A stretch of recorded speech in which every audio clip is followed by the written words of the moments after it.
not only guard your heart, but you got to guard your gift.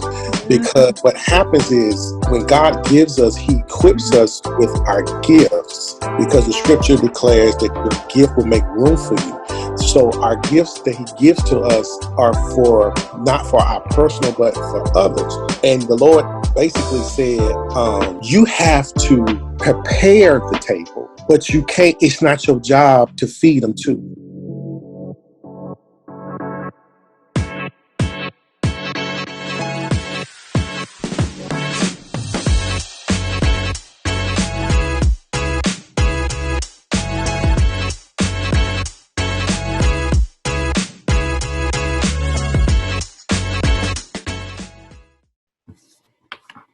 So I was on her live. I was about a week ago, and her story, you know, she talks a lot to women, but for some reason I just love hearing her talk. So I just one night we're listening, and a lot of stuff that she's talking about is just the title, Guard Your Heart.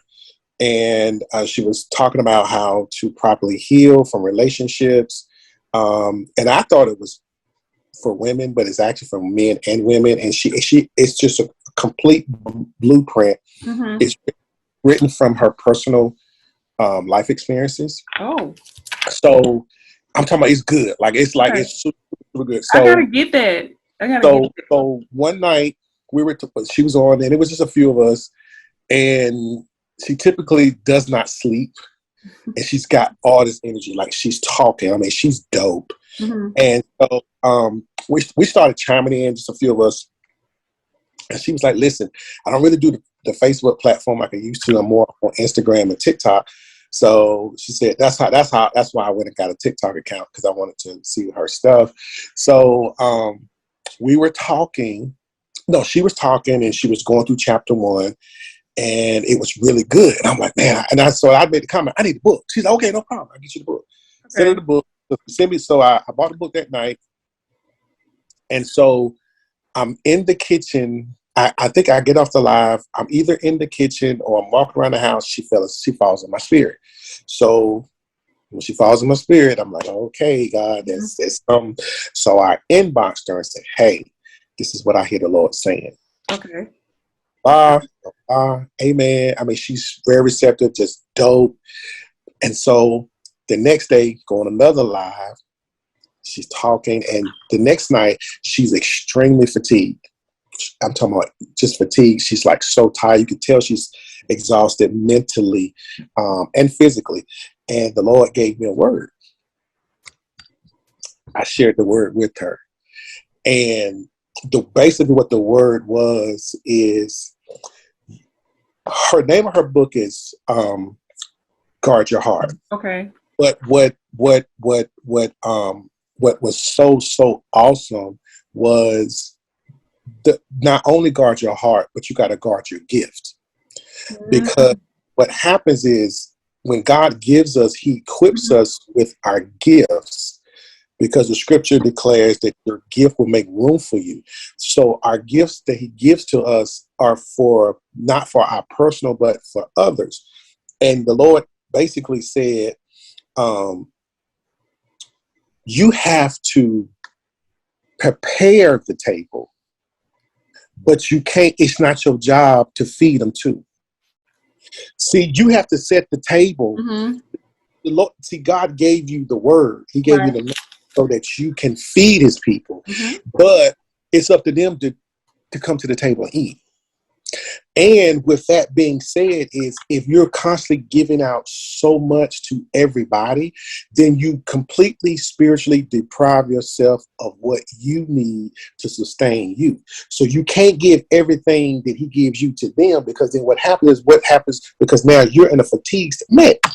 You're in a fatigue state. But that's so powerful. Wait a minute. First of all, we just kind of went in. So, of course, we're going to do a little introduction. We're going to go. Okay. Hold that point. Okay, of course, I'm LaWanda. Hey, I'm Chris. How are y'all? And we're kind of just discussing, things that we've been through, things that we are still going through, things that we're questioning. things, questions we have answers, questions we still have answered, need to answer, get answered on this journey that God has so placed us on. So with that being said, yes, that's so powerful, Chris, because I had to learn that everybody that you pour into, everybody that you feed, or everybody that you give encouragement to is not the people who pour back into you. Right. And I think that's one of the things too that's good too for us, me learning how to not expect me from other people, because I'm loyal, especially when people are giving people, you're loyal, you're dedicated, you're committed. And then when you don't reciprocate, when you don't receive that back, it's disappointing. You hurt, you feel like that person did you wrong. You feel like the people, they burnt you and so forth. And to learn that, you're right, we all have different gifts. Your gift, my gift, whoever's giver's gift, and encourager gift, and minister gift is to feed people, give them words of encouragement, build them up.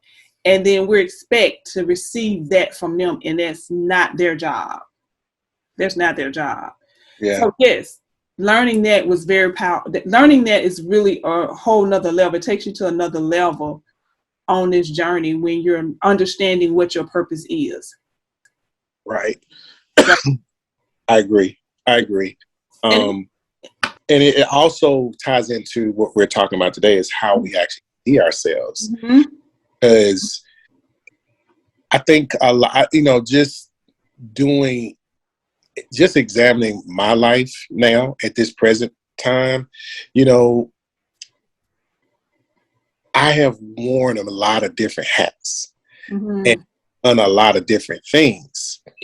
But you sit down and think about it, how many of those things that I actually perform was effective?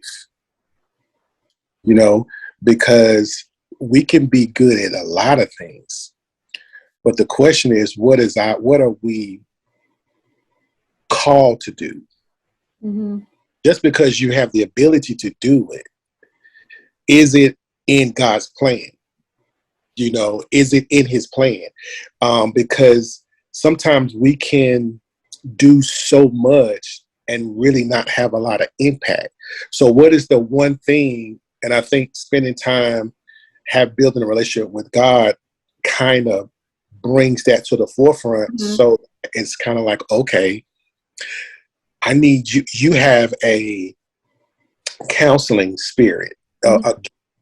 So what that means that you have the ability to see people where they're at, give them practical things to do to change. Because really, all you're really doing is you're that tour guide, right? That is there. It's there to, thank you, Holy Ghost, Holy Spirit. You're the tour guide, because we think about what does a tour guide do? The tour guide literally guides you on where you need to go and make suggestions to, if you did, you might want to check out. So I'll give you the meat and potatoes, but while you're doing that, I take a look at this, because this could benefit if you like, and it's kind of like all you're doing is maneuvering them, but you're in one position. You never change who you are or what God called you to be, because you have been called to direct and give feedback. And I think that if we looked at that deeply in each of our lives, think that, because a lot of times, how many times you heard people say, I don't know my purpose. I don't know my purpose. Like God, like I don't really know I don't know what I do, because you do too much. You're doing a lot, but you're really not homing in on really what he specifically put in you, because all of us have a design call that God put us here. Because if you think about it, we all focused on that aspect of it. Man, you could imagine Could you imagine like how our lives would move? Because we would. So if I'm struggling in this, I listen, Lawanda, if I had a problem with drinking, why would I come to you? That, let me go to somebody who understands the addiction of drinking alcohol, because now I can associate, because now that person understands specifically what I need. That's exactly what I was about to say when you were saying that I'm like the tour, your counseling is kind of like a tour guide.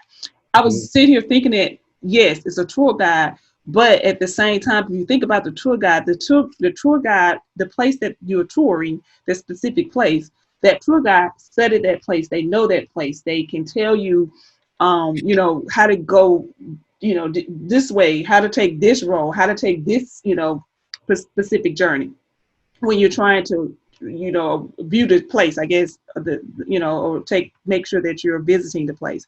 So for me to be in my position, I look at my position as I've been through it before. Like when people come to me when they're dealing with rejection, they're dealing with loneliness, they're dealing with not knowing their purpose, they're dealing with divorce, they're dealing with just life issues of being in that holding place, like that stuck place of like, what do I do? I've been through all of that.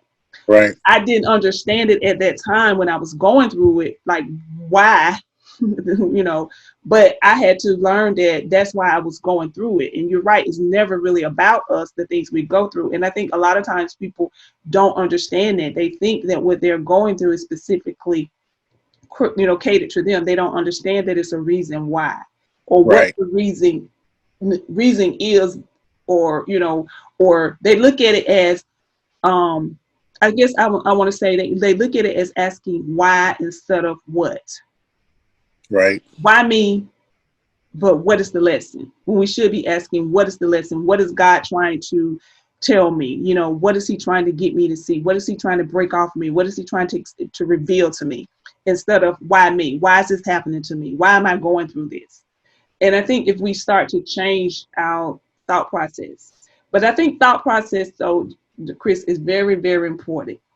And let me tell you what I mean by that.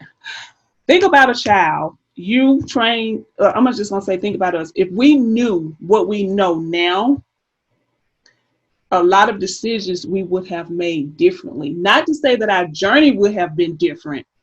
We wouldn't have had the trials and tribulations that we have encountered. However, the decisions, the way we handle them would have been different. So if we knew then what we know now, the mindset would be totally different of understanding why we're going through it. That's interesting, because think about different things that we have encountered over the right.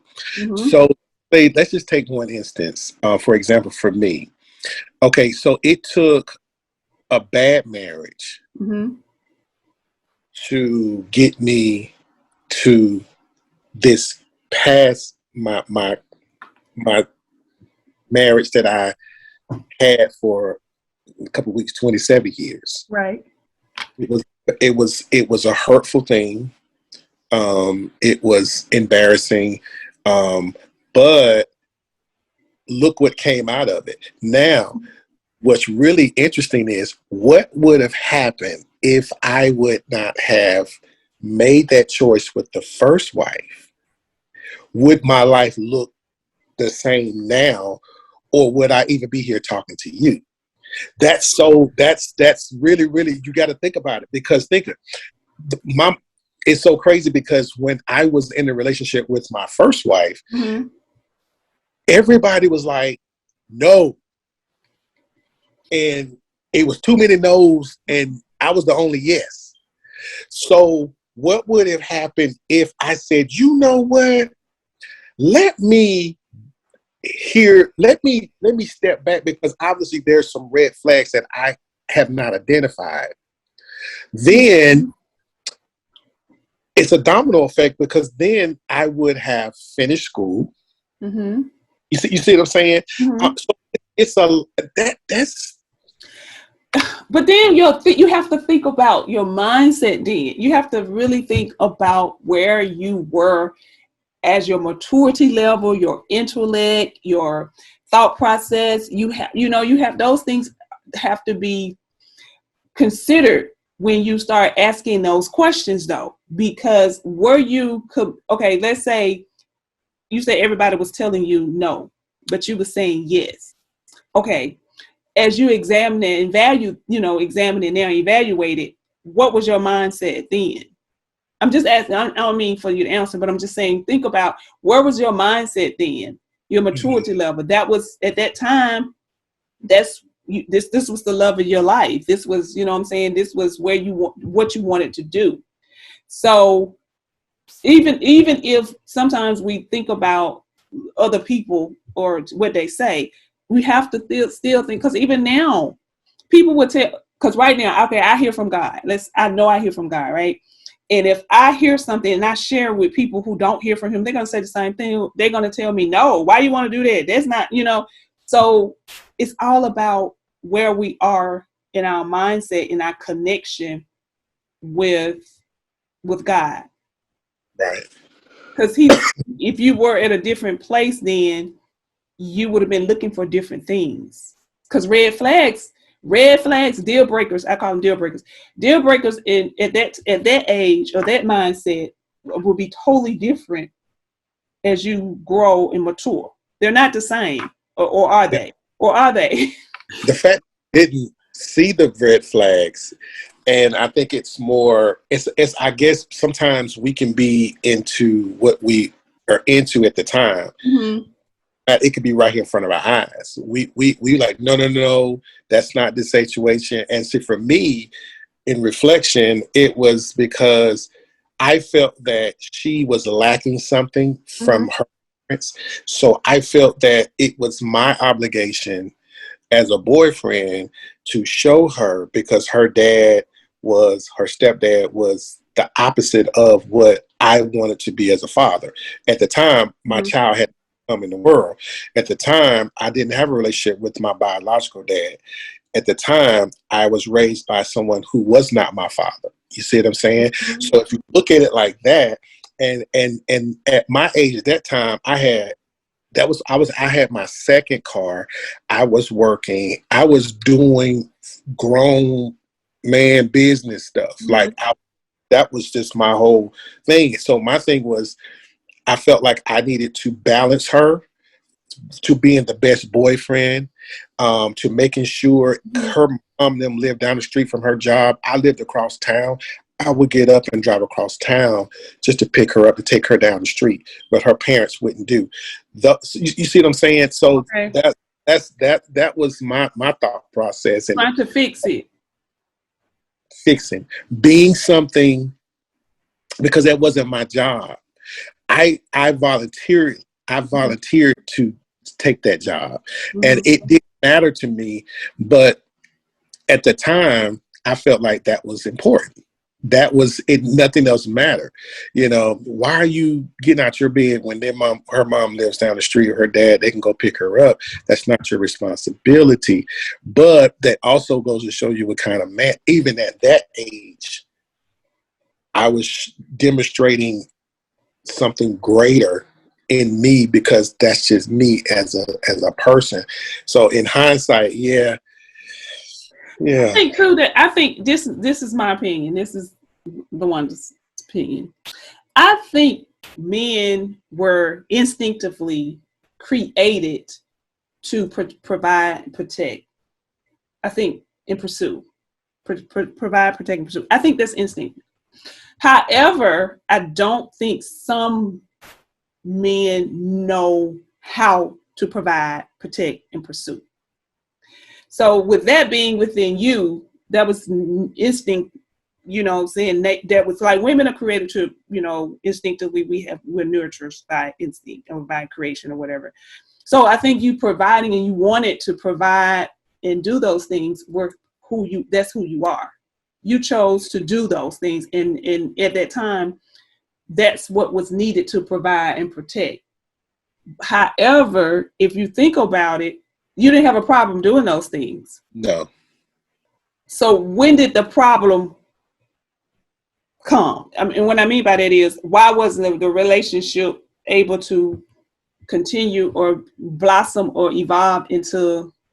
Well, I think it was because, well, no, I know it was because my idea of what we were was totally opposite of what she thought we were. You see what I'm saying? That's why I'm on chapter 2. Yo, it was right there in front of me. And so if you don't have a clear understanding of the relationship, it can't be one-sided, because it appeared in my eyes I'm doing this for someone I actually love. In her eyesight was, I know he's gonna do it. You understand? I know he's gonna do it, but when okay, this is so freaking good. Okay. Is in the book, you should never base love off of feelings. Yeah, that's true. Listen, I'm 50 years old. I'm 50 years old. Reading that statement was so powerful. You know why? Because everything in just now that I'm talking about it, everything I did was from a feeling associated with love. Right? That messes a lot of people up. That messes a lot of people up, because she also, because feelings change. Go ahead. Come through, piece of cake. Listen, because she says, okay, I'm sorry. Let me bring it down. She says, because feelings are like seasons. You can be happy today. Right. Okay. Oh, no. She said, it could be warm today. So we're going to dress accordingly. But then tomorrow it'll be rain. So what my attire would be appropriate for today would not be appropriate for tomorrow, because it just changed. People, or she used the example, sometimes people will get angry and now you can't stand me. But you see me, we chilling, now you want to be booed up, but you done forgot about. You see what I'm saying? And I'm telling you, that's what it was, because it was the feeling of, and what really made it, and I didn't understand it at the time, I do now. But if you're in a committed relationship, and I've literally have shown you, at least I am committed to you, your well-being, making sure that you have everything adequate that you need to get, to whatever the situation may be. Where you lack, I balance you. You feel me?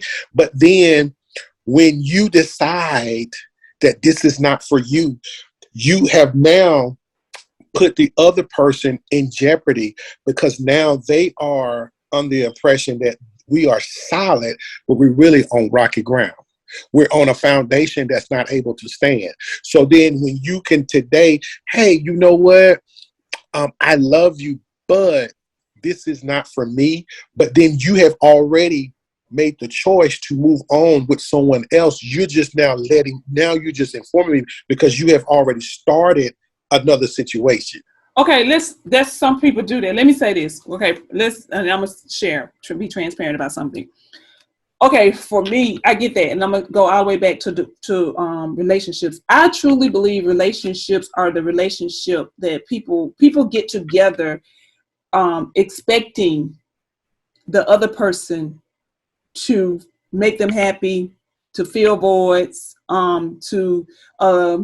they have these requirements. It's like, how can I require something from somebody else when I can, they have let me say this, they have these high expectations from other people, and they put these requirements that are they're just not going to be met.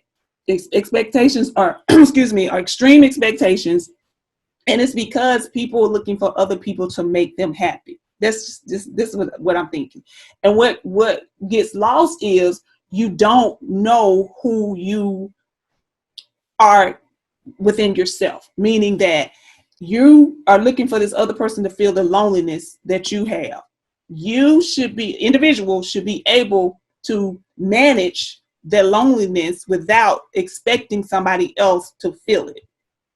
That takes a lot of work And that takes a lot of knowing that I'm not saying that you can say I don't need nobody else, because we were created to have companionship, but not to expect the other person to create your happiness or to create, you know what I'm saying? So, but relationships, I think, and I'm gonna say this, are the key to success relationship is being able to communicate. And people say, oh, well, communicate. I do communicate, or I do say this. No, it's about knowing how to communicate properly with not expecting, again, you from the other person.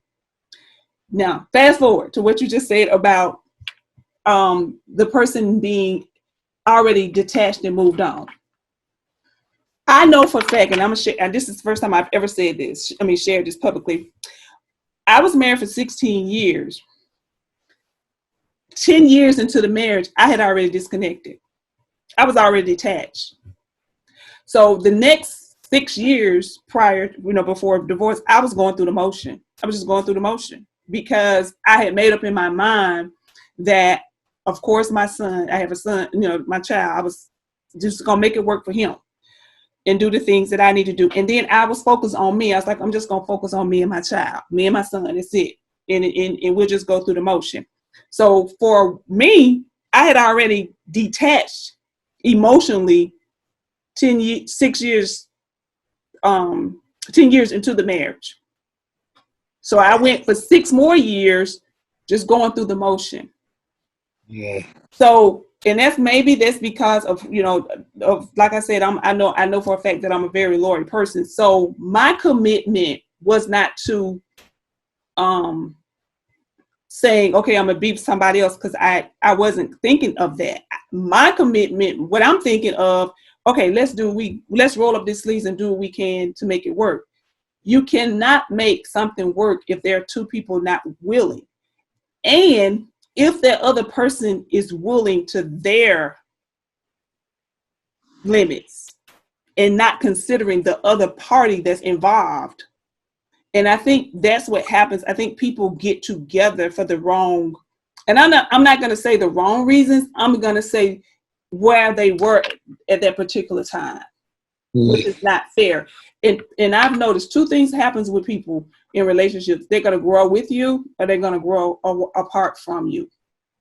And how you keep consistent, because think about it, we all grow. I got friends that I've been friends with for 20, 30 years. I'm no longer in that relationship with them as a friend.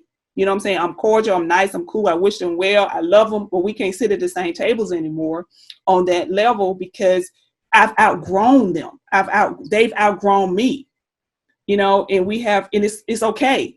And that's what happens with people in marriages. We don't understand. Well, people don't understand. You're going to grow. You're supposed to grow. You want to grow. You should, but everybody should be growing. And that's what happens. I think sometimes people get together for that, for whatever they were in their mindset in that particular time, they don't grow. The other person may be growing or evolving in different aspects of what the marriage was when they initially start, and they don't communicate it. They're not honest about it. How many people go home and say to their spouses and say, look, I'm not happy? They probably say it silently. They probably say it all the time silently. But that's really cool, because that's great, because how many times does that opportunity present itself? Not many openly, because if I'm having that conversation and I say I'm not happy, the first thing that's gonna cause a discord immediately, I think, to a person who's not openly and willing and understand that 2 people do have 2 different levels, and we grow and that most of the time they're gonna get offended, get defensive, and it's gonna create more discord. So do you think it and now this could be on both sides. Mm-hmm. Yeah, on both sides. So I guess from a male perspective, Mm-hmm. I can probably identify with this, because naturally men, we're wired Totally different. Y'all we look weird. I'm just kidding. we are weird. Get out there saying But I think, honestly, the first thing that would come to mind, this is just the male ego, Mm-hmm. that if you're not, if a black man hears a woman say, "I'm not happy," we automatically going to assume it's because of sex. That's just, we're not going Okay. to, because if you think about it, that's what we're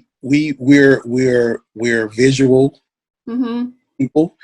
We're visual wired, and I don't know why I think it's just something in our DNA. We feel like we are the best thing since sliced bread, and we feel like, and I think that would be the thing. And then Mm-hmm. now you say, "Hey, I'm not happy." Then my response is like, "Oh man, well, what can I?" So now you're starting to analyze. Okay, well, I think she like this, or I've been doing this, and then now you have already started without listening, because you're not even, because now automatically you are You take it personal. right. You take first, you're getting personal. Now you're perceiving, and then that takes on extra stuff when you haven't even taken time to listen to what she's unhappy about. The unhappiness could be like, "Listen, you, we work, and I appreciate you working. Mm-hmm. However, when you come here, you don't you don't you don't give me quality time." And when I say quality time, like, there are things that I would love for us to do as a husband and wife. Like when you come home, like, there's no conversation, just using that as an example. Right, right. And then the receiver has to sit, receive, and process. Because I know for a fact, in past years, I would always jump to conclusions. Mm-hmm. I would always, because once I get an attitude, I don't really care what you talk about. Yeah, You shut down, which yeah, most right. men do. Right. So I didn't shut down. So now it's really friction. And then I'm like, well, in my mind, I ain't, girl, I just went out here and worked 12 hours, and you talk, let's just keep it real. That's majority of the time, Mm-hmm. because women communicate, and I don't care how, they're going to communicate if they're happy. You best believe they're going to communicate when they ain't happy. You understand what I'm saying? But we have to strip ourselves of this egos and this macho-ness and this alpha, and be like, "Listen, the Bible says that when a man findeth a wife, he finds a good thing." Mm-hmm. So why would I have my good thing in front of me, trying to talk to me, trying to help to articulate what's bothering her, and vice versa? Right. When, if she's good to me or he's good for me, then I think I owe her or him, depending on the situation, that the opportunity to expand and also be open. Because, as you said, in relationships, you should be able to want to, because there's going to be growing. You're not going to be the same the first through the third years. Okay, you still trying to find each other out, baby. After that third 06, they're gonna be like, "Look, baby, I ain't know you Yeah, was." yes, because that's true. That's true. But you know what? All fairness, though, to women, all fairness, that's true. I appreciate that you're being honest and representing men.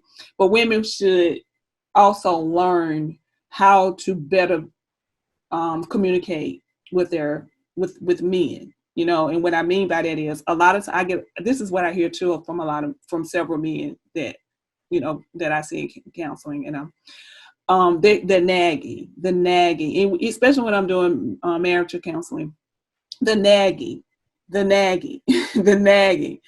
And I can't say that I wasn't a nagger. I'm not going to sit here and say that I wasn't, because I probably was, because I saw, especially when you come from a background like my dad was I don't know, I'm just still praying that there are men out there like my dad, but he just, I was still married, and I was still calling my dad to help out with the house and help me with my car and make decisions, you know what I'm saying? And so I expected that from my spouse, from my mate. I expected those type of things. And I had to learn that me nagging about it or me expecting you to do it and it's not in you. And then it creates me to nag and, complain or whatever. And that's not healthy. It's not healthy for the individual. It's definitely not healthy for a relationship. So I think women should definitely take that in consideration and stop doing it and learn how to communicate effectively and can make that, keep that in consideration, that especially when you have a man who take care of the household. And by the way, my mom wasn't a nagger. I don't know where I picked that up from, but because I didn't see her do that. But yes, but I think that's how I said women need to learn how to be better communicators and be better empathetic about what their men are doing, especially Black men. They're in this world, they get beat up all the time. But then that's not all men though, because some of them are not. They deserve to be nagged. They deserve to, have these expectations. They don't even meet the basics expectations. So it's all different types of people, different type of women and men. So that, that when I'm saying this in general, and we're specifically talking about marriage couples right now, I guess, right? Mm-hmm. So I think that communication should definitely take put some responsibility should be definitely taken and put towards the woman as she relates to her spouse as well. Interesting. That's interesting. Now and now to piggyback off of that, mm-hmm. I think I honestly, now that I'm in this space, I look at some things that I have done, mm-hmm. and I've analyzed, and I'm like, I could have done that better, or I could have really. Was that really worth all that energy to be mad about what? Because it didn't get resolved. Right. So, do you think that in dating, that should be this conversation, especially if it's someone that you think this can build something mm-hmm. with? Do you really think that this is a great conversation piece? Because then you really can put out there what you expect, or I guess what I'm trying to say is, based off of past experiences, mm-hmm. you don't want to rehash old things. Right. You want to take the lessons, but then you want to say, you know what, I want to have a better balance when it comes to this in the future. Do you think that's a great conversation piece, especially when you're getting to know someone and mm-hmm. You guys are vibing and this and I really think that this is the core to the foundation, because if we don't get an understanding and know the expectations, then when we get together, it'd be rough. I'm saying, like, listen, like me coming in at work, give me about 45 minutes. Give me about 45 mm-hmm. minutes to get my mind right. You know what I'm saying? Let me get my mind right. And the same thing go for you. You come in, you take a deep breath. Mm-hmm. I'm gonna speak. Okay. And then I'm gonna let you. We're gonna have you go do your thing. I'm doing that. We're gonna come back, have dinner. You see what I'm saying? Do I think? I think so. Let me tell you what we've been dating wrong anyway. Like, we've been dating. Let me say this: we've been dating wrong. We've been dating wrong. And I'm gonna say I was trying to sugarcoat it. Trying to think about. Okay, so we've been dating. First of all, we get intimate too fast, and that kind of distracts the whole dating thing, right? Dating is exactly what you said. You get to know the person, not get to know the person in the level we've been getting to know the person, but getting to know the person, how they communicate, what they expect out of life, what goals, and how you do that is just you have those type of communications. And not only that, I think a great idea, which would probably not be well liked, but there's conversations that you can add. I mean, there's actually it's not an app, but a website that you can go to, and they have these questions that you ask when you're dating. And there's conversation. You play games. You play like little games. You know what I'm saying? Like we do Uno and tic-tac-toe and so forth. There are games that you date. They're used for that purpose, so you can get to know the person. You know, because that after a while, you doing dinners and doing movies and doing, you know, going to different places. You don't communicate when you're at the movies. You don't talk. And at dinner, you rarely do talk because most of the time you're eating. You know what I'm saying? You don't have that. So you got to go sit down, cross from each other, and you can do it with other couples or whatever, and play these, and you know, these games and ask these questions so you can understand exactly how that person, how y'all connect on those different, you know, different morals, goals, values, characters, integrity. Because if you don't do that, then you're right, you'll be in a whole bunch of mess again. And then you should have learned, if you're previously in a relationship with me, you should have learned should have learned some things that not necessarily about what the other person don't do or whatever, but what you do. Like for me, I'll be honest, I don't date just to date. If I'm dating somebody, I'm dating for long-term commitment. I'm not just going to date you.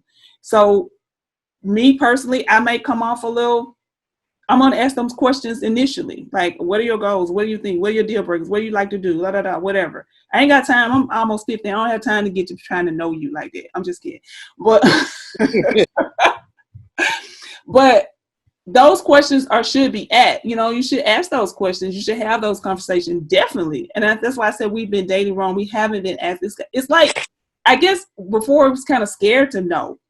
Mm-hmm. You know what I'm saying? But I truly believe this, Chris. If you're praying and you have a relationship with God, you'll know automatically anyway. Like you'll know, you're like, this is not of God. So I'm not going to pursue it. You know, he'll reveal it to you so you won't have to waste your time. The thing about it is with most believers, though, that are in relationship with him, when he reveal it, we're not obedient. We don't listen to it. We don't hear. We just want to fix it and make something when it's not. So learning to just trust him and trust yourself. And that creates some strength to be able to do that. But it has to be done because if you want to be a better person, especially for people who have been in relationships previously, long-term relationships, you must take that time to heal. Because the same person you were, let's say, if you, like for me, been in a relationship, I was married for 16 years. The same person I was 16 years ago is not the same person I am today. I'm just not. So I got to get to know LaWanda all over again.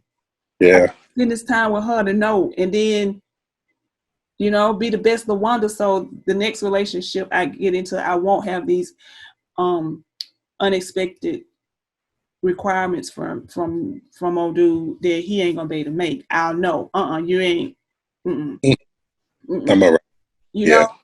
And so same thing with men. You know, they don't. And I get it because I get it. You know, like I'll give you an example of what I'm talking about. If a man ends a relationship, he's back into a relationship or has companion. It don't take him long. But for a woman, it usually takes her a little while longer because she had to, you know. So we were built for companionship. I get that, but at the same time, I think we must heal and become the best we can be. And in order to do that, we got to have those hard conversations and be prepared to hear the answer, and not the answer we want to hear. Right. The answer that is the truth from that person. Let me ask you a question. That's pretty dope. Okay, so I get it when I understand when you were saying about like when men get out of a relationship, usually they try to get right back into another relationship. But I wanna kind of ask you about a woman taking a little bit longer than a man. Well, let me say this, then I'll ask the question. So if you let's say if a man meets a woman, okay. She has all the qualities. She's up front, and she's up front with as far as, you know, hey, I've been in a situation, I'm out of a situation, and you know, I know that I wanted to give it a chance. I've given opportunities. It's not getting better. I deserve more. And then she lets the person know, lets the man know, hey, blah, blah, blah. I like you, but, blah, blah, blah, blah. And the man knows her situation, but he knows that, but outside of that part, she's the total package. What would you say to a man who is in a situation where they've met someone super, super, super, super, super total package, but she's healing along with he's healing as well? What would you say to that man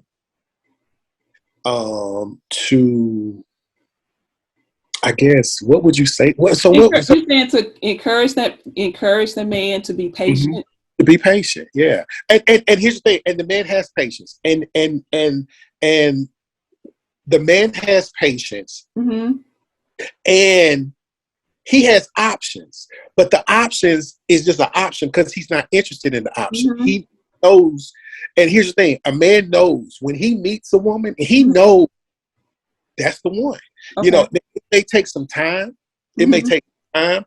And then if she says, listen, just bear with me, because I promise you I'm worth the wait, he's going to know she's worth the wait. So what would you say to that man? In doing that time of healing process, I think that's the thing too. Let me say this too. I think people put a time limit on healing because of what we're looking at in the natural and how we want to hurry up and get this, hurry up and get to this place. That takes time. Healing takes time. There's no time limit on it. So in that process or in that waiting season, in that time, I would just tell that person to just continue to just work on themselves. Continue to build yourself stronger and stronger, and trust, I always say this, trust the process. Because if you slip up and mess it up or try to fix it too fast, you're going to mess it up. So if you know that this is the one, and that person is completely, y'all been honest with each other, and and that person is open about the situation, and then when I say no, this the one, I'm saying you prayed about it, you've heard from God, right. You know what I'm saying, and you know for sure. Now let me say this, because some people, you have to put disclaimers on things, because people will think, oh, he married her, but we supposed to be together, and I'm gonna wait. No, yeah. Let's clean that up, because because the people say, well, he might. He ain't said that. He ain't said that, because you gotta understand, that's a contract. Yes, no, we talk about single, unmarried. Yes, unmarried. Okay. I think yes, the person should continue to work on themselves. You know what I'm saying? Because let me share this with you. Okay, so my friends have been telling me, this is a couple years ago. They was like telling me, you need to start dating. You need to start doing this. You need to go places. And I was like, I'm good, because I'm focused. I was like, no, I'm good. And so 2 things happened. One time I was at the railroad track and I saw somebody. They was on the other side. The train was going through. They passed by. I hadn't talked to them in years or whatever. And they reached out. And I was like, God, what you trying to show me? What you trying to do? And it was, I immediately knew it was a test from the end. I knew it. I recognized it. I was like, I ain't falling for that. I'm not falling for that. Fast forward, they still telling me, no, you don't have to date everybody you date. No wonder you don't have to date. You go out and date everybody you date. You're not gonna marry. True, right? That's true. But I'm still focused. I'm not. That's not what I'm trying to do right now. I'm still focused, and I don't mind going out having a good time every now and then. But I was like, dating. Some stuff I got to do. Some stuff God told me, showed me. I'm focused. Well, I was at a place, and this person came. And I said, God, what you trying to tell me? And guess what he said? So strong. He said, when you focus and you're doing what I tell you to do, and you're being in purpose and being obedient to my word, I will put the person for you at that time. It's the right time for you to connect with that person. You don't need to be trying to be in somewhere thinking that, you know, you missed out on something because you're not there because of what other people say. Exactly. So that's what I think we lose our focus when we try to fix things, when we're trying to rush things and we're trying to hurry up because of our own times, you know, limit. Like I just said, I'm almost 50 and I'm, you know, things I don't have time. That's, to me, I was just kidding about that because I feel like if I've messed it up from 30 plus years prior, why can't I just wait and do it the right way and make it worth my while? Right. Not plan on sitting around just, not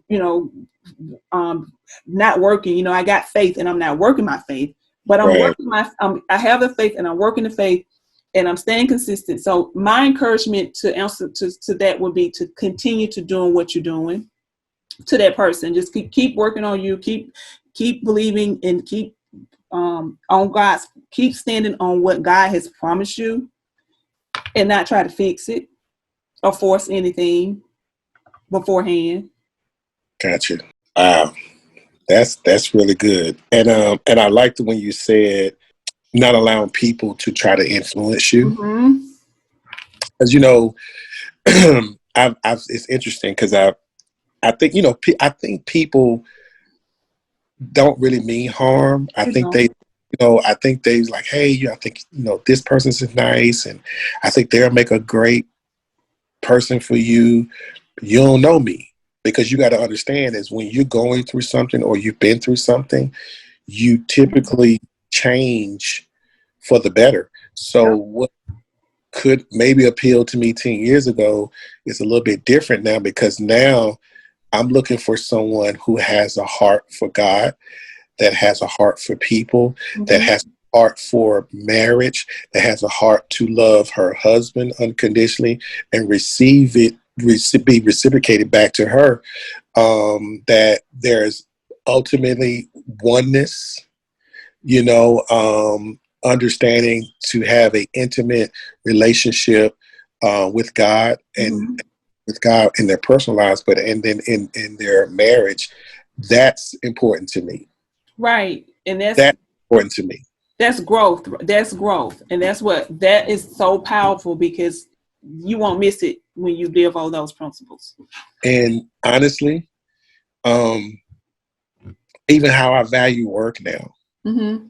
Work is work, but work will never be my mistress, That's good.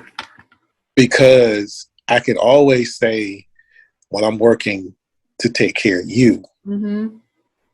but I'm actually neglecting you to a degree, because the work gets more attention than the one that I lay down with. Oh man, But you know what? That right there creates the discord in relationships because people are not honest. Okay, let me ask you this. Okay, so if you're working to put a roof over your head to create a certain lifestyle for this person, and you say to them, if that person comes to you, your mate comes to you and say, you work too much, you don't spend enough time with me. But if you pull back from working, then they're not going to have the lifestyle that they're accustomed to, correct? So correct. then you have to start asking yourself, well, not, we don't, but we should start to examine why we get with the person and how did we come together in the first place. That's good, Because, because mm-hmm, because 9 out of 10, you go back to the beginning. We started dating wrong. We're dating wrong. We're dating to feel good and not dating to love, to live. Because listen, living is the key to a longevity, mm-hmm, marriage. Because if two are in agreement, okay, listen, we're gonna be like, okay, look, you okay, then we grinding Thursday night, mm-hmm. already know. That's our night. Listen, I'm no later than 1 o'clock. I'm done. And I'm gonna need you to be here as soon as you get off. You feel me? And be intentional, because then what happens is it's like, okay, we're working. First of all, we gotta come go. We trying to do some stuff, but at the time, we can't lose ourselves in on the finish goal without, because we still have to, that agreement, that it's about the agreement. And if we're not in agreement, then we cause more havoc. And then because we didn't take time to set to find out, okay, oh, you don't really like that. I'm assuming like it because you never say it to me. But then it gets to a point, I'm not happy. Well, why are you not happy? Well, blah, blah, blah. Well, now I'm looking confused. Where this coming from? Now I'm like, now it turns into an attack. Now now we ain't gonna get nothing, because I'm just like, you know what? I don't need this. I can go out the street and get me 2, 3 of them and be straight and come home. But that's the problem. Right. And it's because the bonding it's like a continue. Okay, you know, when you first get together, I call it the honeymoon stage. You first get together, it's the honeymoon stage. Like you together all the time, you're kicking it, you're doing whatever, right? It gets old, you know. So, but we've been told you got to keep doing it, right? You got to keep going out. You got to keep doing it. You got to keep doing it, whatever. Well, you still keep keep bonding, rather. I call it bonding, connecting. You're connecting and it's growing stronger and you're bonding. But the moment when you stop spending time with each other, you stop the bond. You stop building the bond. Mm-hmm. When you stop building the bond, then you allow a lot of chaos, disconnect. You don't want to be with me. Those type of things. It's just like the mind. You know what I'm saying? We have to train the mind to think good thoughts, positive thoughts, right? And it's all how we perceive it to be. If you're not continuing to bond and in that space still communicating your wants, your needs, my day, whatever, you create an open space for a lot of the negativity to come in. So you have to continue to do those things, which takes work. And that's the whole thing. And I tell people all the time, if you're going to go to work, you spend 40 hours plus a week at work, right? Your reward is that paycheck. Correct. There are days you don't feel like going. There are days you go when you're sick. There are days you go and want to sit at the computer and move the mouse around while you scrolling on your cell phone, on Instagram or whatever. But you still go. You get up and you go and you're there. You're present. You're intentional about it. You have to make those type of commitments and make those type of sacrifices in relationships. Okay. People don't want to do the work. So if I'm hearing this correctly, we have to be intentional on what we do. So basically, what took us to get the relationship, we have to keep doing those things. We have to keep doing it. Because really, the only thing that doesn't change is the fact that you're interested in the person, and you were just as busy in the beginning than you are before than after. So if you took time to say, "Hey, you good? How's your day?" And why? So what happens then after we say, "I do, I got you," and then you be like. Right. So I can't get no smiley text, or I come home and dinner is cooked, or, we got to do something. I already got that. You know what I'm saying? Don't worry about that. You know what I'm saying? So if I'm hearing that correct, we have to be the same effort it took in the beginning. It has to be maintained. It has to be maintained. I think that's me. It has to be maintained. That's my opinion. It has to be maintained. But then we haven't even talked about, and we definitely gonna have to explore this a little bit more, because sometimes people get together. Sometimes people get together on false. It's not the right reason. I'm gonna say it. I'm gonna break it down like this. They get together for the wrong reasons, and then it's like, if you are able to let me say it. I'm not gonna say communicate, but I'm gonna say, if you're able to do those things to get me, and you can't continue them doing them, that's not who you are. Anyway. Righteous. I got you. You get what I'm saying? But eventually, because here's the thing, eventually who you are, eventually it's going to surface. And she puts in the book that she quoted Maya Angelou, when a person shows you who they are, believe them. You got to believe them. You have to believe them. We don't believe them. That's why I said, go back to what I said. We're expecting us from them. And every time you do that, every time I've done it, I get disappointed. I get hurt. Mm-hmm. And I'm so pissed off and upset because I'm thinking what I do, what I do, who I am, what I give. That's interesting. I'm going to get that in return from that person. No, that's not true. That's not true. Okay. What would you say to the woman who is coming out of a relationship or is out of a relationship, and okay, I know I deserve better. I know I deserve better. The woman's saying this. Yeah, in her mind, that she knows it. You know what I'm saying? But she's loyal. Most women are loyal. Real woman is really loyal. They do, even though you raggedy from the toes up, they're gonna be loyal. But then when they say I'm done, I'm done. But then, and it's like, I deserve the best. I deserve so much more. I know I'm worth it. I don't take all of this. I'm doing my part. I should do my part and your part. But what do you say to the woman who comes out of a relationship, meets that dude, like meets the man, meets what she has in her mind deserve?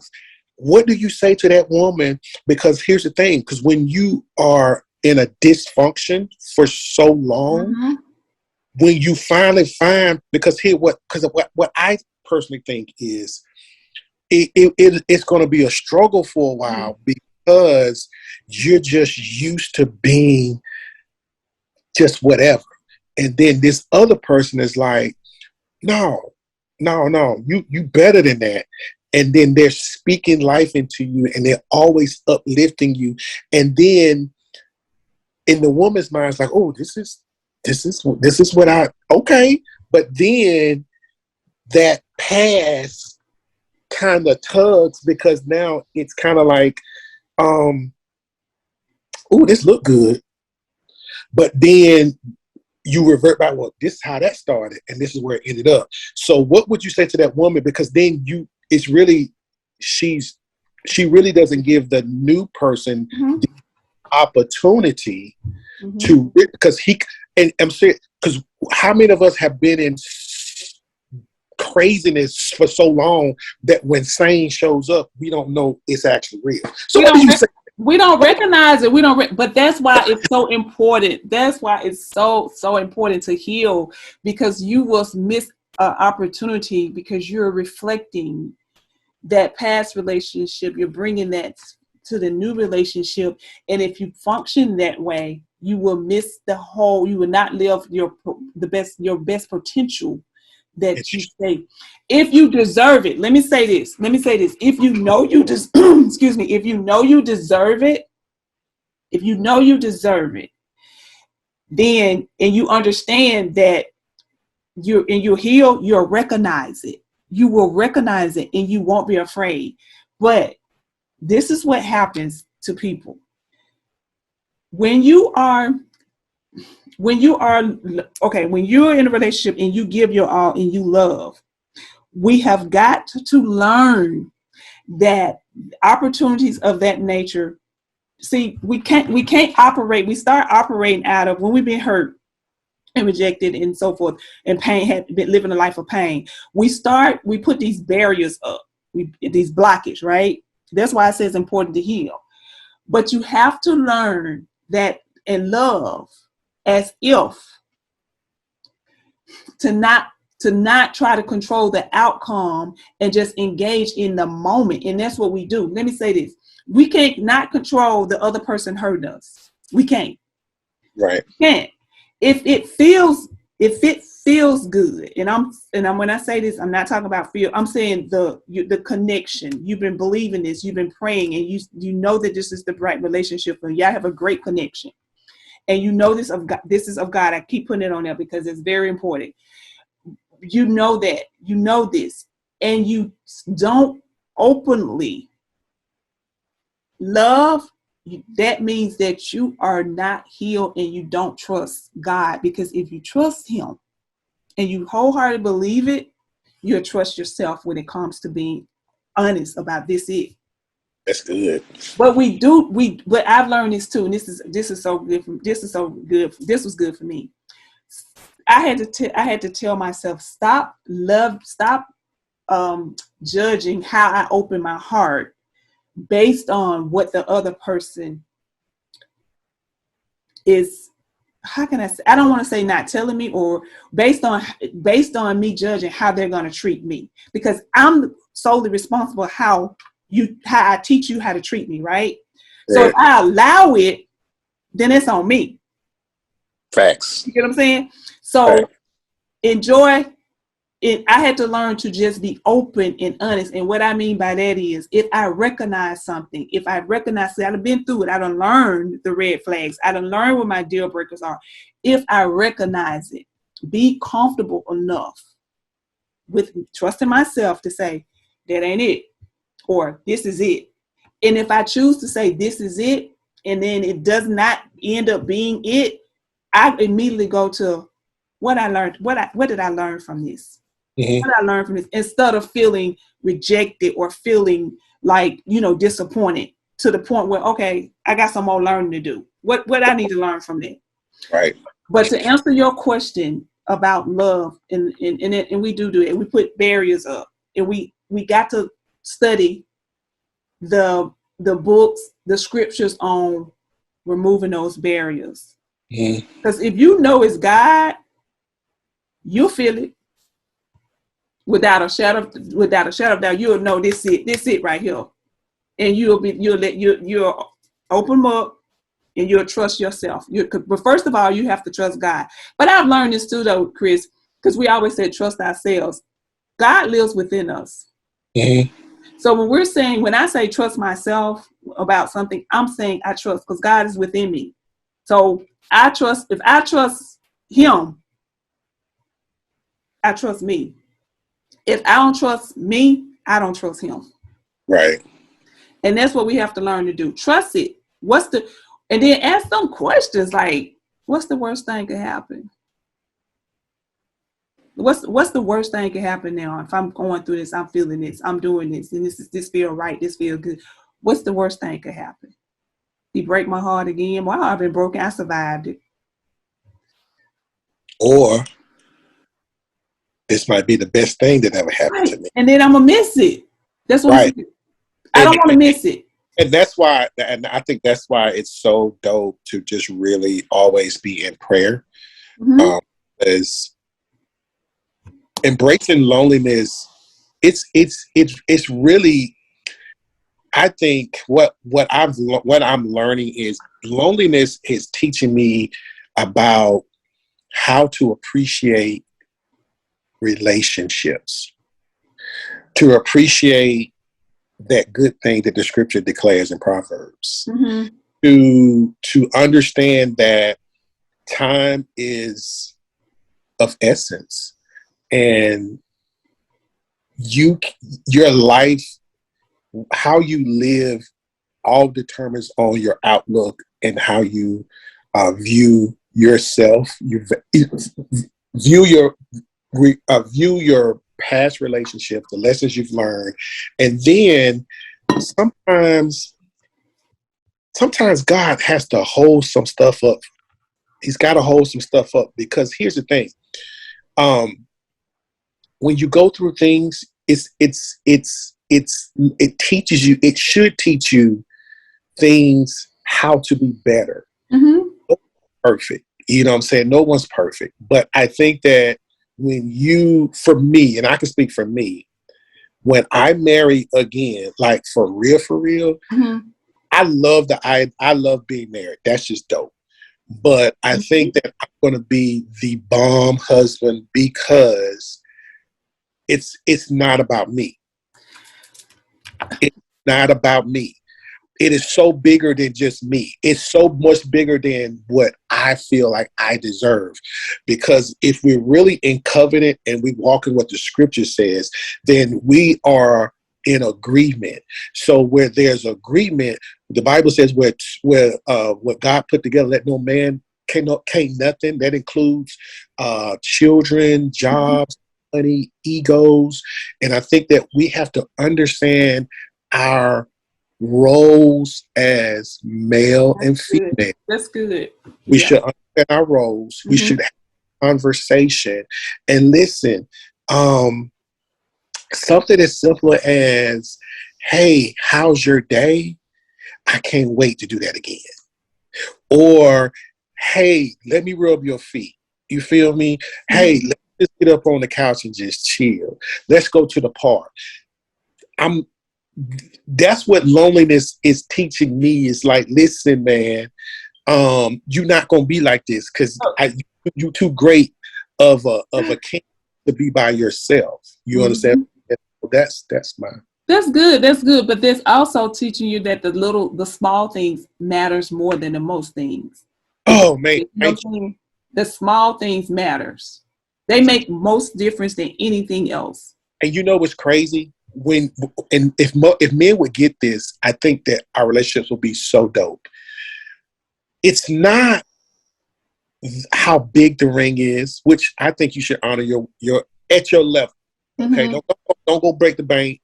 You know what I'm saying? Because you can always upgrade it. You know what I'm saying? But I think that the biggest thing that I've always been a very thoughtful guy. I do things. I just do stuff because that's just me. But if men would really think about thoughtfulness, man, thoughtfulness will get you anything. Because women they respond to, oh, you thought about this. Like what it took for you to come up with something like this. And then the fact that you thought enough to say, you know what, I want to do this for you. I think that's so dope. I think so too. I think that, and I think that goes vice versa. I think that goes on both sides. It does, because you're right. It does go both ways, and I think we lost that somewhere. Well, I don't think we lost that somewhere because people start to date or get with people for not who they are, but what they have. Because society plays a lot into that as well. And so good, wholesome, and not to say, because you're going to have challenges. You're going to have, I believe that, because my mom and dad was married for 46 years, so I saw that. You're going to have challenges. You're going to have disagreements. That's life. But at the same time, when you're with a person that you're connected to through spiritual being, and that point of it, I guess we'll talk about that another too, because I believe we're more spiritual than we are physical. However, when you give that person, I think that unconditional love upholds anything that, any other thing that matters. Let me ask you a question though. Do you, because people talk a lot about soulmates, and then they start saying that it doesn't exist, or they say you may have more than one soulmate. Do you believe that we have soulmates? I do. Okay. Now what's interesting is when you are in my shoes, married to an amazing woman for 26 years, and a year later, I have her. I always have her, but she's just not here in the physical. So I believe, yes, I honestly believe that God creates two individuals, and he puts, and somehow or another, he has an amazing way how he can take us on two different parts of the world, or whatever the case may be, sometimes in the same city, sometimes in not. and then take us through situations and then reroute us on the same route with eventually connecting. And I just believe that, God is not a vengeful God. We all know that we are born, we come to live and we will die. Right. We just have not, our expiration date just has not come. It just had not come. But I slowly, and I hear it so loudly that he restores things better than they were before. So I hold on to that, that even when because I think about her all the time, but I also celebrate where I'm going and what's the end result, saying. So yeah, I do believe. We have to, yes. I think, and the reason why I'm so amazed at that is because two people connect, on a level of intimacy, and they create a whole nother soul. Right. That's dope. You know what I'm saying? I don't think people grasp the right. You know what I'm saying? That we and that's so crazy, because if you read Genesis, he said it's not good for man to live alone. Right. Let's create him in our image and likeness. Then God is this amazing person. He creates all this stuff. Then he creates man. Then gives man the responsibility to say, listen, whatever you say, it is. Okay? Then after he created, if you call it an animal, a horse, it is what it is. Mm-hmm. And wait a minute. Now, all the animals got to, and he told the animals, you need to multiply. How you going to tell something they don't talk? I need you to multiply. So if he gave the commandment for the animals, then I see me say, it's not for you good. So now everybody got somebody but you. Then he takes and puts me to sleep and takes from me to make you. And then we are married as husband and wife. We're naked. We don't know about no clothes. We just, we're just chilling. We're just chilling. We chilling, and then we get together from a conversation, a connection, and I'm able to plant a seed that produces fruit. See, I mean, but it has been, but what people fail to realize is that part didn't come until they were one. That didn't come until he created you. So once he created you, now I'm able to subdue, replenish them. So if you look at it like that, so now you take a look at how we view love now. Love is just sex, according to the world. Right.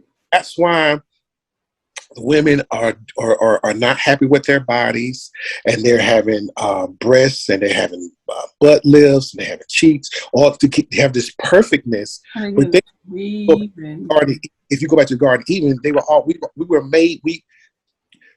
made in His image, and so is that not perfect? We were created from Him. Now and I suffer from this because women see men chipped up and they got the shirts, but the muscles bolder. For a big dude like me, I don't look like that. You know what I'm saying?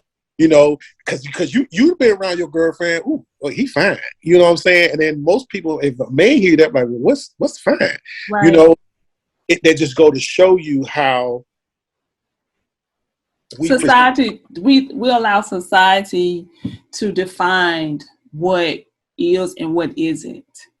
Social media. And it was before social media too, because think about how coming up, even me coming up, I was always thin and looked like I was called olive oil, and I was in elementary up until probably 9th grade.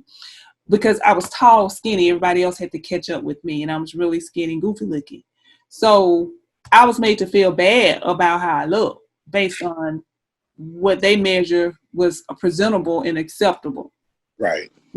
So that created some insecurities within me, because even hair, my hair, we got relaxers in our hair, but my sister hair got my grandmother's hair, which was the curly soft hair. I got my mom, she got my mom's greater hair. I got my dad's hair, which was coarse tight. My dad would put a relax in his head and it still wouldn't get soft. So I got his hair, coarse hair, and I was, you know what I'm saying, those type things that were created before social media too, that affected us, affected our esteem, affected us how we felt in society, affected our confidence and our worth. Then social media was created in this generation, and it's just an awful mess. It is. It's an awful mess. So that's even created a more, it intensified the identity crisis even more now, because people they have that social media presence to help them supposedly define their identity, which is only creating more lost kids, a lost generation, because it's false. It's not real. Right. And so that's why I think we should have more conversations about identity crisis and knowing who we are, because a lot of us value success based on How we look, how you look, what you drive, where you live, and that's not true. and that's been my downfall, honestly. Like, I like nice stuff. Yeah. I like nice stuff. I wear nice stuff. I have nice stuff. But I'm gonna be honest with you. Even when you put all that stuff on, it does not make me feel no better with it on or with it off. I do want. I have a plan in place now. I'm working on to my next wife. This is just real talk, and this is on. This is in recording. It is. Money will not be an option. I'm in agreement with you with that. Yeah. Because here's the thing. I really feel that the next level for me, because of the assignment that God is putting in, that has put on me, and that He's putting on her, we are going to be doing kingdom work, and money will never be an option for us, because we're doing what He has called us to do in bringing us together as one. You see what I'm saying? So, and be honest with you, she'll want for nothing. I mean, literally want for nothing. And it's like, you want to, because I'm that type of dude. I don't care what it costs. If I want to do it, I'm going to do it. I don't, and I think for the balance for us, is the conversation, look, here's our money, okay? I'm going to need you to be the CFO, okay? You say, babe, I need to sit your tail down somewhere. You get what you feel me? Treat me like I'm a child. Here's your allowance. You spend this up. You're not getting that. And if you do, then we got to come back and we have to, you know what I'm saying? You see what I'm saying? Like I'm holding myself accountable. Because here's the thing, baby, if I had $30 million, baby, I promise you, I'll probably get $30 million away. Because that's just me. Okay. But and wisdom says, okay, I got to be a good steward. And not only that, but we have family, we have children, we have grandkids. And there's going to be some things that the money is going to allow us to be able to bless. Because I want to be a blessing to people. Right. If I'm being a blessing to people, then I have to be a good steward of what God He puts in my presence, and then have a wife that understands, listen, are responsible for what He put in our hands. So I'm going to need you to hold me responsible. And I ain't got no problem with that. I ain't tripping. You know what I'm saying? I ain't tripping. I don't have no issue, babe. But see, that's a difference in a man who has a relationship with God, who knows what he wants, and the ones that don't know what they want. Because the only thing I believe that could fill the loneliness and the emptiness is God anyway, because He's got to fill it up. It's just like it's open. It's it's open, it's wide, and God has to fill it up. And that's why people have been trying to fill it up with false, with these false delusions of people, whatever, sex, whatever, and so forth. They've been trying to fill it up with that. It's not going to ever be filled with that, because it has to be filled with God. I believe also that that's the last compartment of wholeness is the loneliness, because once you are emotionally, you can manage your emotions, you got your finances, you tithing and so forth, and you hold in those other areas. Once people normally get filled, those compartments are filled. The loneliness is like the last thing that creates the sense of, because you start thinking, I want somebody to share this with, or I want, what I'm saying? So that's the intense part of the healing process. So it's wide open. So once you release it and God is able to fill it with what He fills it with Him, then of course that's just the icing on the cake. I agree. So that's why a lot of men get to the point of, obtaining all those things that they're parts of wholeness, but becoming whole. And that loneliness is the struggle that they deal with. So that's why I say having a relationship with God, knowing what you want and knowing who you are is key. That's a whole man. That's why when you do, get your wife, because I don't know if I can say that on here, but when you saying it, well, when you, I know the other part of the story. So when you all are come together, well, y'all are together. Y'all are together, right? I can say that, can I? Yeah, you say that. Y'all are together. Speak those things as yes, y'all are together. And so those things will only evolve anyway, because it'll be two individual whole people, two individual that are whole, completely whole, and that's it. And that's how God wants us to ultimately do things. But we kind of lost that a little bit. That creates also, if you notice, that creates a witness for other people, because they've been getting it wrong. Just like we have with our pastors, we have an example. Yeah. You know what I'm saying? Of how, why, when, and where. Correct? Correct. They're open about it. They're very vulnerable, and they share. And we see it. We can see it in the natural. Even though we know it was done in the supernatural, we still see it in the natural. That creates hope, witness. That's a witness for us, and that creates new hope for us to be able to know it can be done that way. And so when we do it, we only create a domino effect of how it should be done in the first place. I think also what's really important in dating, especially from just me being who I am, being able to pray together. Yes. I think how is that perceived from a woman's perspective when a man wants to intercede or he wants to cover you? Because I'm gonna be honest with you, like where I am now is I probably have prayed more since Roxanne has passed than I've probably done in my life. But I understand, and here's the thing. When I pray, I'm specific with my prayers, but it's so crazy because I'm praying for her and it has not even manifested. So I need to hear that from a godly woman. What does that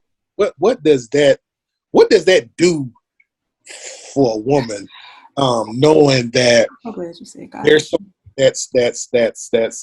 that's interested in you, but they all about that prayer life and they're all about that covering. What does that solidify? For me, and I'm so glad you said godly woman, because yeah. Okay, let me tell you something. So people want you to pray, but they ain't praying in the right spirit. They PREY instead of PRAY. Exactly. For me, that's just honorable. That's says a whole lot. Like, that's so, to know that my man is praying for me, and he's sending me, scriptures and Bible study, and he's saying this, we got goals together, and we praying on those goals, and he respects my individual goals, I respect his individual goals, and we got goals together, and we believe in God for something. That's just the icing on the cake. Amen. It is. Man. Yeah. Amen. And it's interesting because it's rare. That's like, for me, that's icing on the cake, but it's rare these days. It's really rare to have somebody that you're dating say, let's pray together, or here, let's do this Bible study together. That's, right. Rare. I don't know if that's because of my circle of, dating pool I'm pulling from, but I can't with you. And not with you. But and I actually when Roxanne was in the hospital, it was like the Holy Spirit was prompting me to pray, and I think that's something that I just didn't do a very good job in the past, and I think that to me is the ultimate intimacy of any relationship. Yeah, that's good. Yeah, because listen, physical intimacy is one thing, but that spiritual will make that physical like, good God Almighty. I'm trying to tell you. You feel me? You make the choice to get up and show up. Giving up isn't in your DNA, and failing shouldn't be an option. So remember, God can, and He will, but you must.